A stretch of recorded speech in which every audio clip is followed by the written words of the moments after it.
is The Opinions, a show that brings you a mix of voices from New York Times opinion. You've heard the news. Here's what to make of it.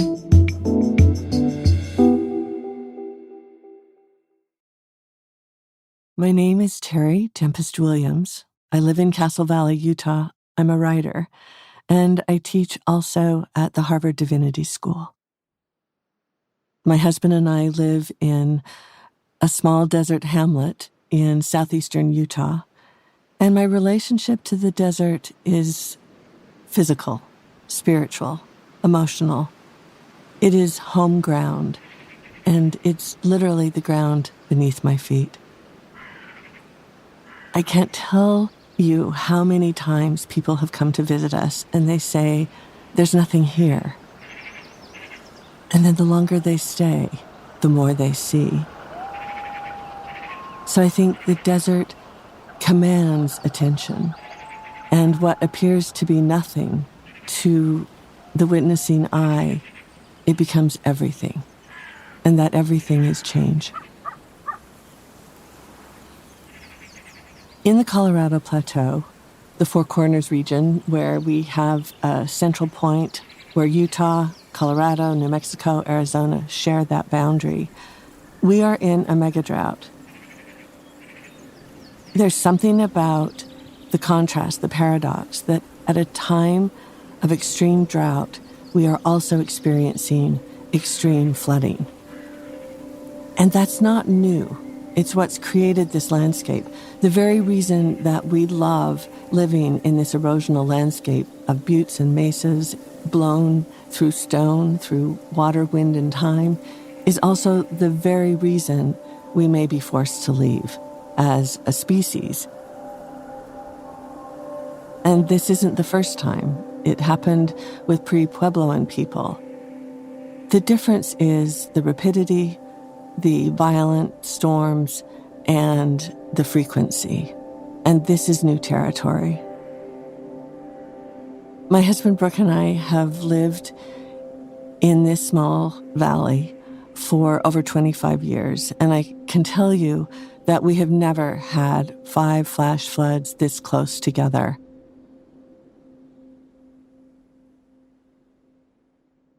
The last 3 storms, I was alone, meaning my partner was traveling.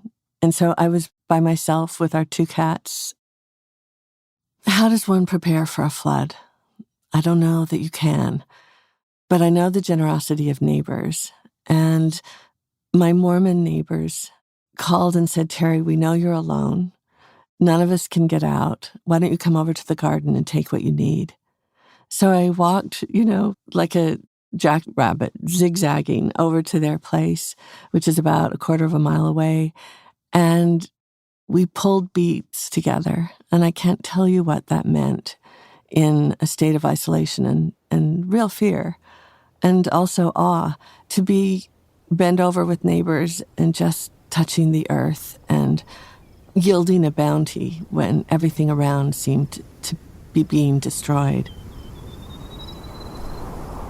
First comes the wind, and then the clouds gather, the birds flock, and the rain comes.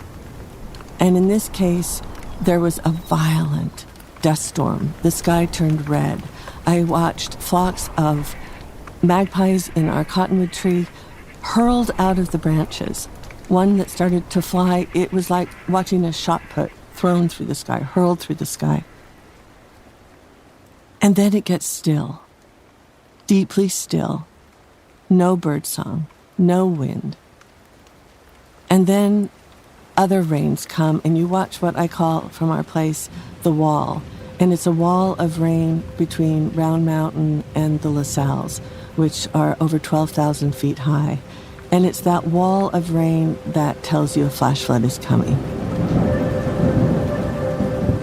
You smell it before you hear it. It's the smell of detritus and damp leaves. You hear it. It's the sound of boulders rolling, thundering. It's like a train coming. And then when you see it, you cannot move. You cannot leave. You hear stories about how dumb were they to stay and watch this flood or, a volcano erupting. I knew I shouldn't be standing there, but I couldn't look away. And then suddenly you just see it carrying everything, junipers, boulders. You watch waterfalls on the side, and then I watched it just completely explode through the arroyo and flood everything.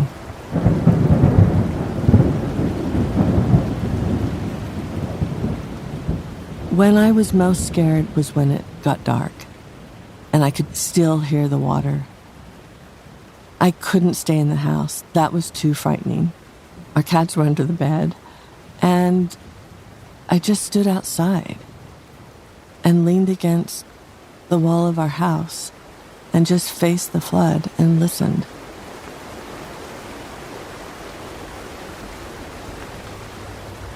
I knew I should leave. I couldn't leave. I stayed until all of a sudden I saw everything around me dropping in, collapsing, exploding. The roar, the smell, the terror. And I ran into the house, shut the door, and without thinking, I just turned on the stove, put on a pan of water, washed the beets, pulled off their tops, put the beets in the water, and watched it boil as this raging force with such velocity was 30 feet from our home. I took my fork and put the beets on my plate, and I looked, and my hands were blood red and shaking.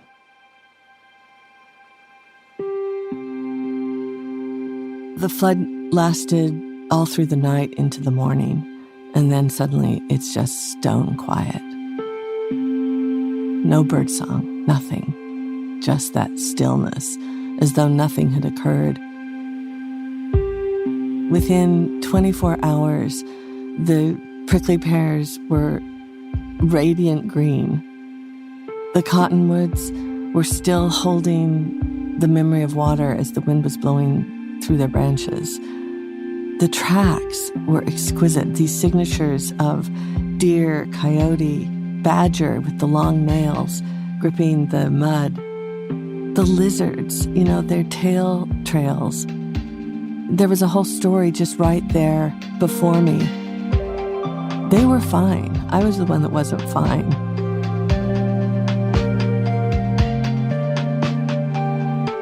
After the floods, I wanted to walk the path of water. And I was expecting devastation and destruction. It was so beautiful.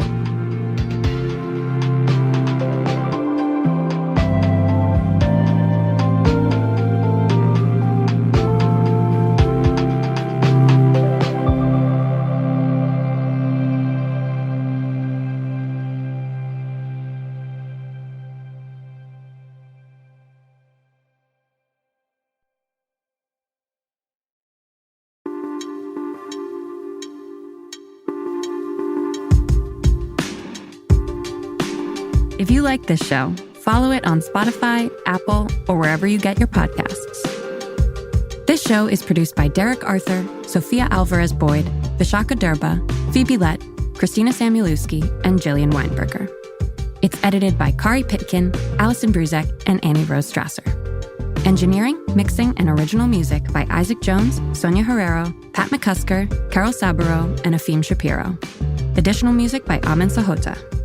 The fact-check team is Kate Sinclair, Mary Marge Locker, and Michelle Harris.